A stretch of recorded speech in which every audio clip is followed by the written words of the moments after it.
The sea was calm that morning, a mirror of blue stretching endlessly to the horizon. The men in the cockpits could see their own reflections shimmer across the surface as their planes roared toward the rising sun. Beneath them, somewhere in that calm expanse, steamed the enemy. It was March 1943, and the Pacific War was entering its most desperate phase. For 2 years the Empire of Japan had ruled the seas, sweeping across Asia with unstoppable momentum. From Pearl Harbor to the Philippines, from Malaya to the jungles of New Guinea, its conquests had been swift and merciless. Yet now the tide was turning, and in the jungled islands north of Australia, a new kind of battle was being forged, a battle fought by daring airmen who refused to obey the old rules of war. General Douglas MacArthur's forces, trapped for months on the New Guinea front, had one goal: to choke off Japan's supply lines and isolate its armies. The key to doing that lay in a narrow stretch of ocean north of New Guinea, the Bismarck Sea. Through this sea, Japanese convoys ferried men, fuel, and ammunition from their stronghold at Rabaul to the coastal town of Lae. If those convoys were cut, Japan's foothold in New Guinea would crumble. At Allied headquarters in Port Moresby, a tall, sharp-eyed general studied aerial photographs laid out across a table.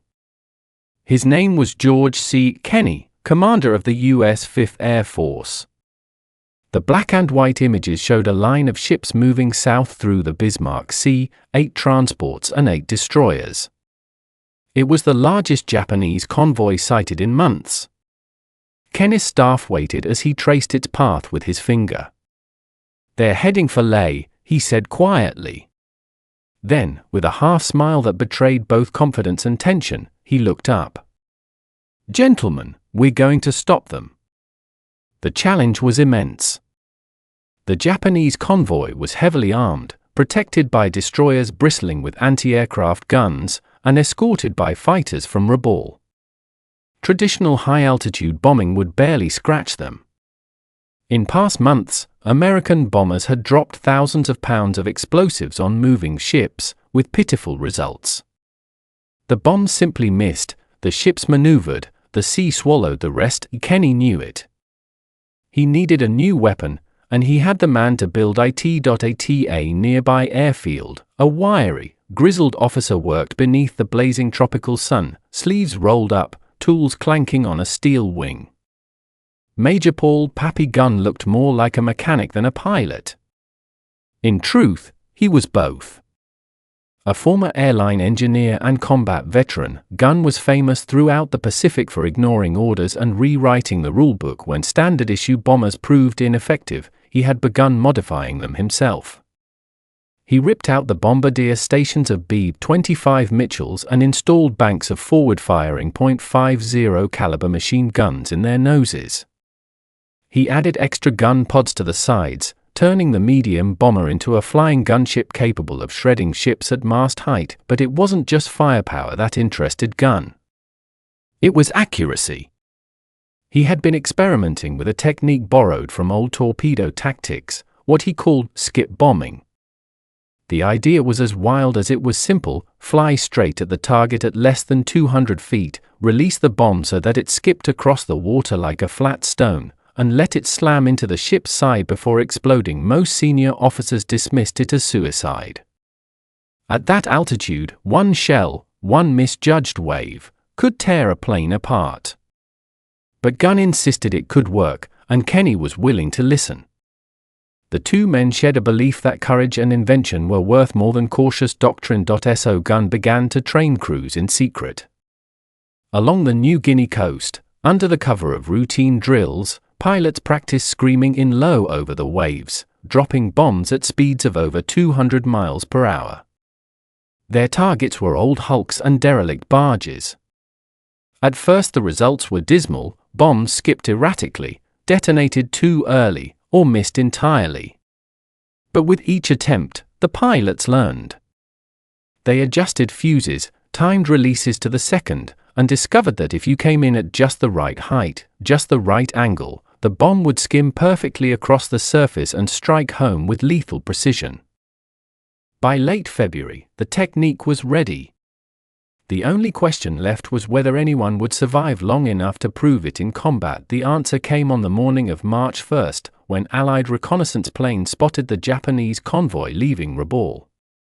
The radio message crackled through static: 8 transports, 8 destroyers, course southwest.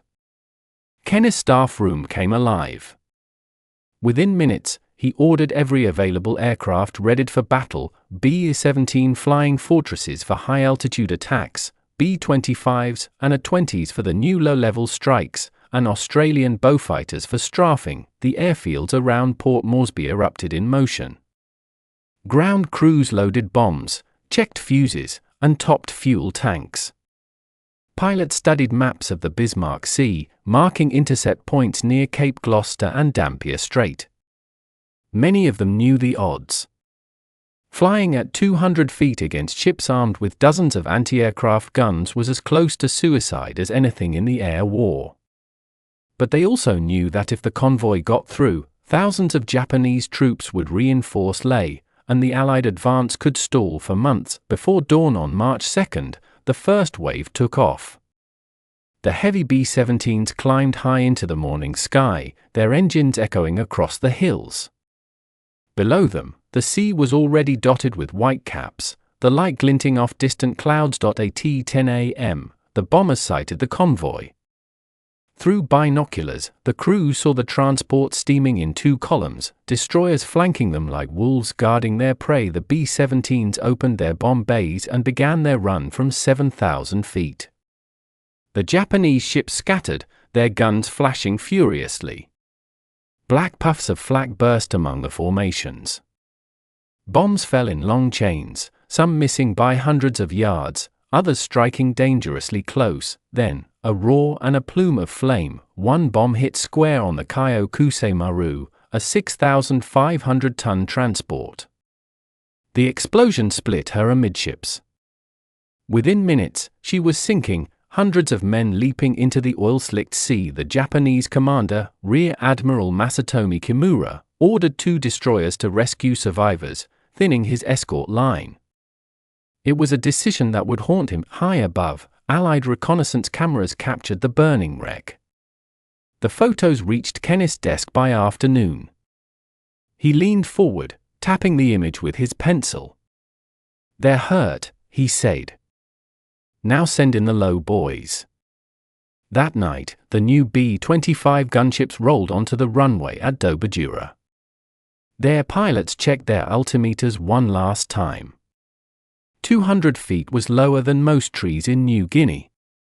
Some joked that if they went any lower, they'd be underwater. At dawn on March 3rd, they took off in groups of 6. Their orders were simple: attack at mast height, skip bomb, and don't come home until the convoy is gone. The sky that morning was clear, a cruel blue that offered no cover.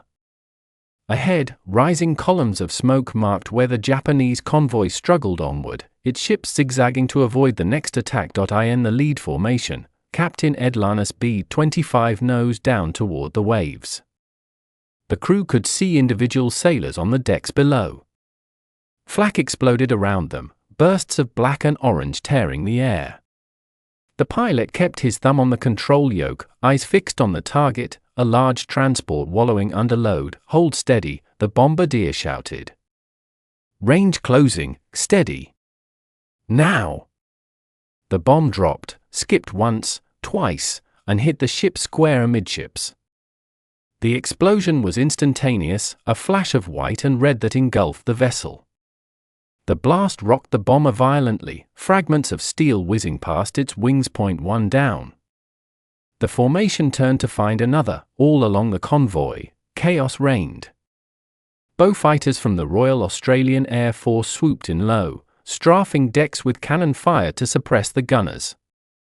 Moments later, the B-25s roared through, their bombs bouncing across the waves.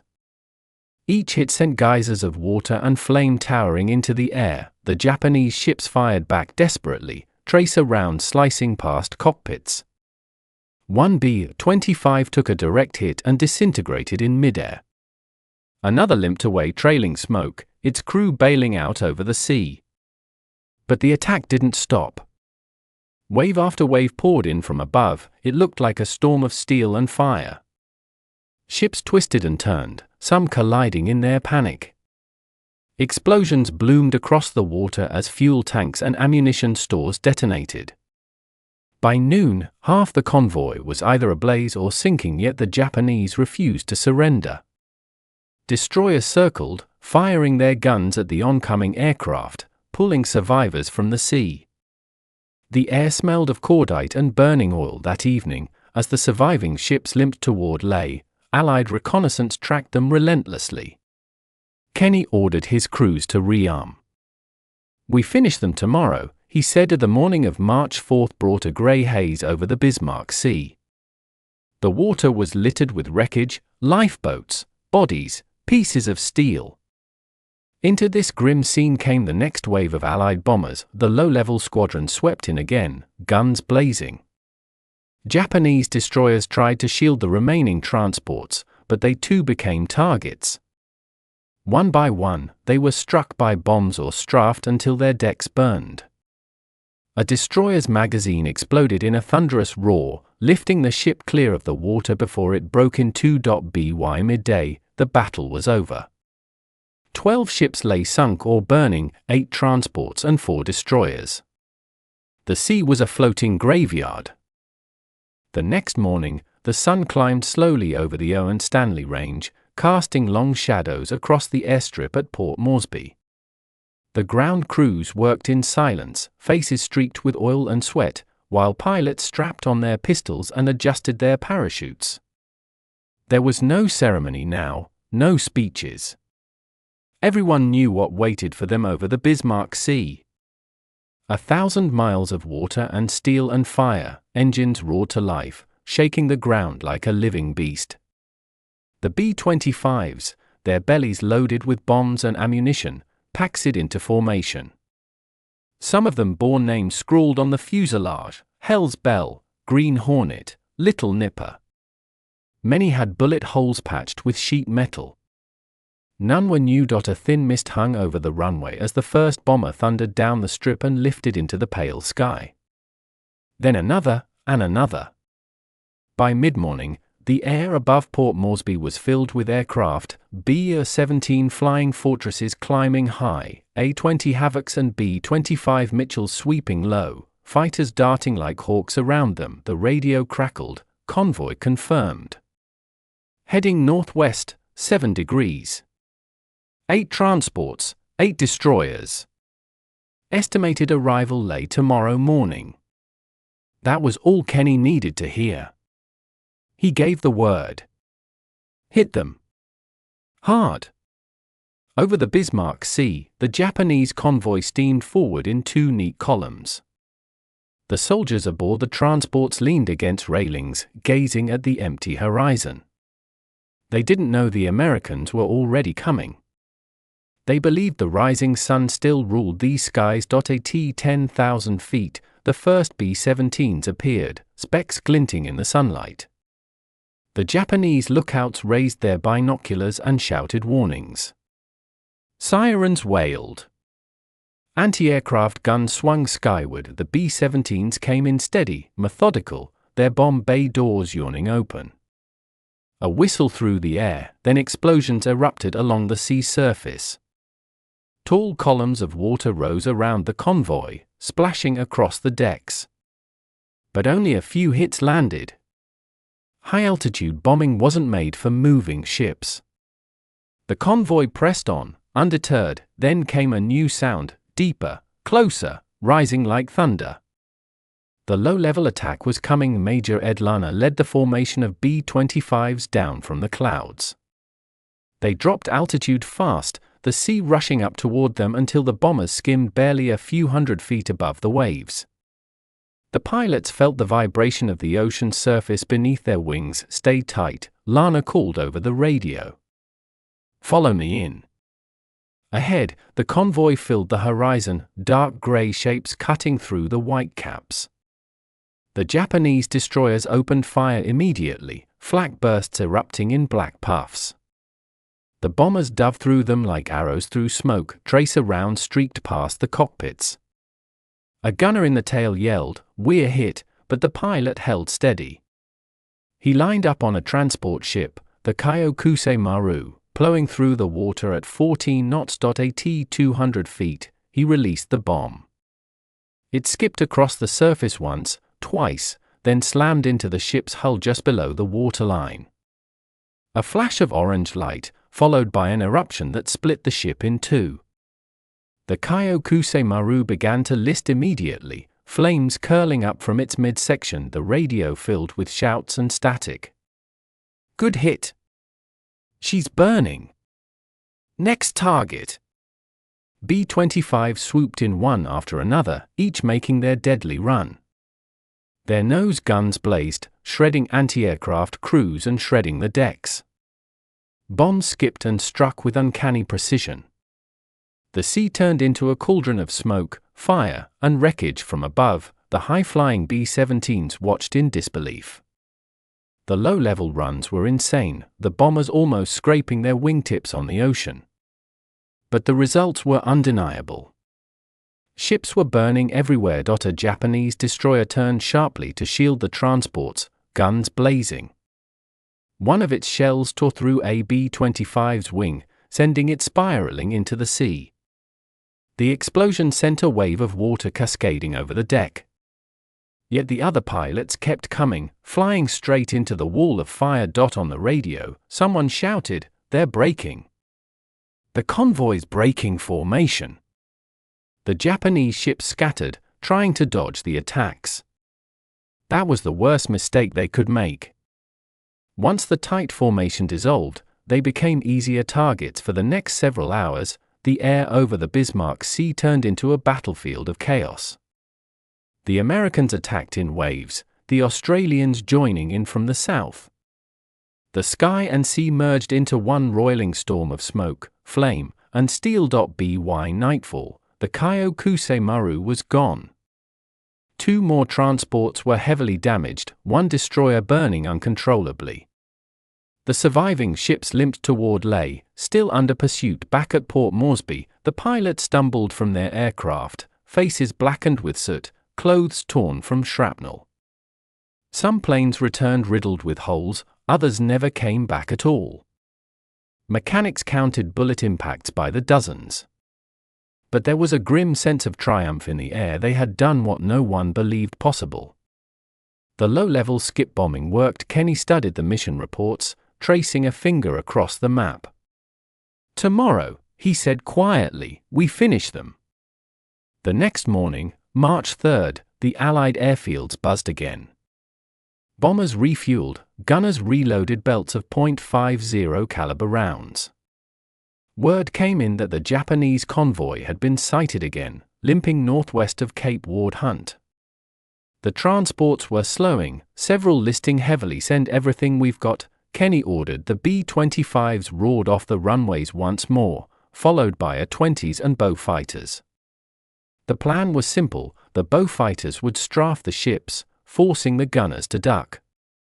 Then the bombers would come in low for the kill. As the formation approached, the sea below was littered with debris, life rafts, floating cargo, burning oil slicks. The survivors of yesterday's attack clung to wreckage, waving weakly.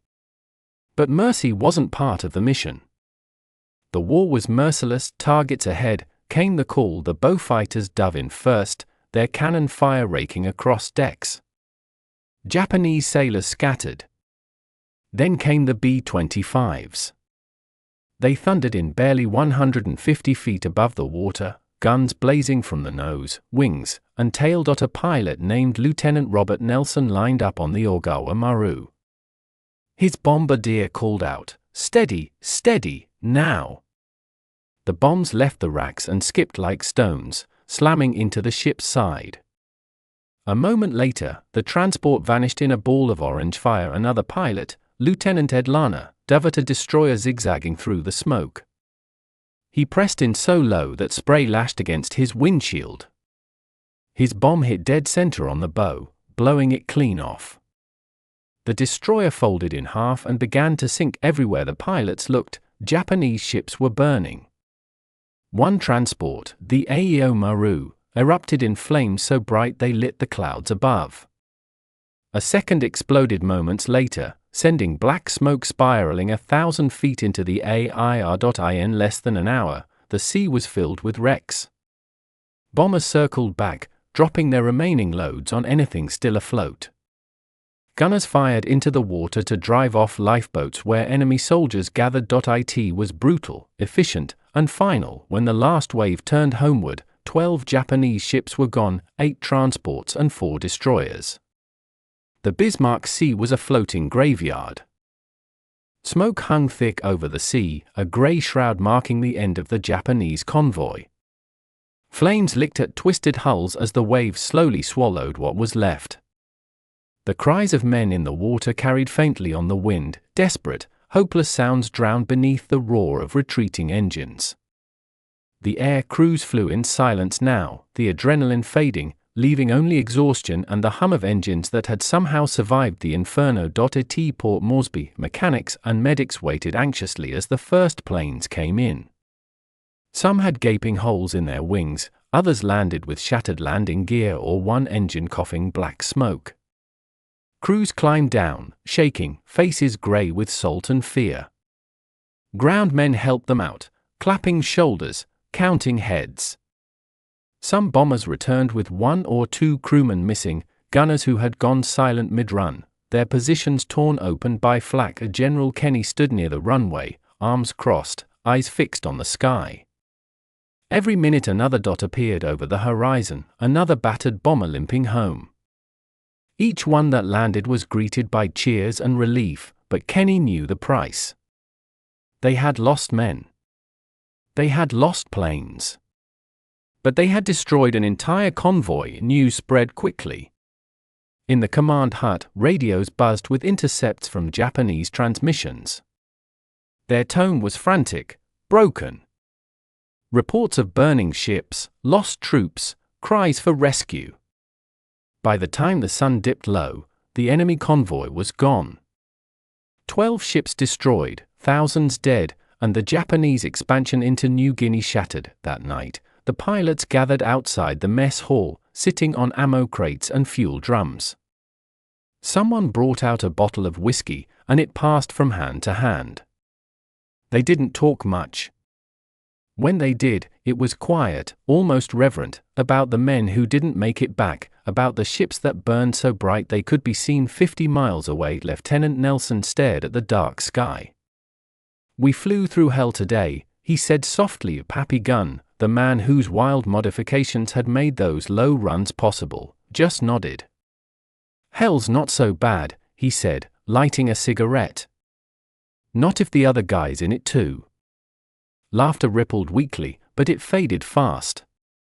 They were proud, but they weren't celebrating. Every pilot there knew they'd never forget the sight of ships breaking apart, men diving into oil-slicked water, the ocean on fire. War was victory and horror in equal measure. The following morning, Kenneth intelligence officers compiled the official report. Enemy convoy destroyed. No survivors sighted in target area. The statement was cold, precise, military. But in his personal notes, Kenny wrote something different. "This battle changes everything. The Bismarck Sea is ours." The Japanese are learning that the air, not the sea, decides the Pacific. In Tokyo, the news hit like a hammer. The Imperial Navy, humiliated, refused to believe the extent of the loss. Some admirals demanded proof. When reconnaissance photos arrived, rows of smoking wrecks, charred survivors clinging to rafts, the silence in the room was heavy. The Japanese High Command ordered all future troop movements to proceed only at night, under heavy escort. The era of daylight convoys was over for the Americans and Australians. It was more than a victory. It was vindication. Skip bombing, once dismissed as madness, was now hailed as genius. The technique would go on to dominate the rest of the Pacific War, used from the Solomons to the Philippines to the South China Sea.in training fields across the Pacific. Young pilots were now taught to skim the waves, to feel the wind off the water as their bomb skipped toward its target. They practiced on derelict ships, just as Pappy Gunn had done months before, each one dreaming of making that perfect hit, the one that would end a battle in seconds. By summer, the balance of power in the Pacific was shifting. Japanese supply lines were strained. Every convoy risked annihilation. Allied air power had proven unstoppable, not just through numbers, but through audacity. The men who flew those 200-foot bombing runs became legends. They didn't see themselves that way, they were just doing their job, following orders that most would have called impossible. But their courage at wave-top height, in the face of flak and fire, rewrote the very rules of air warfare. Years later, survivors from the Japanese side told their own version of the story. They remembered the planes that came from nowhere, the roar that shook the sea, the bombs that bounced like skipping stones before tearing through steel. To them, it seemed impossible, unnatural. They called it the reign of death. In archives and museums today, photos still exist, black and white images of smoke curling from shattered ships, of B-25s gliding just feet above the water, their bomb bay doors open.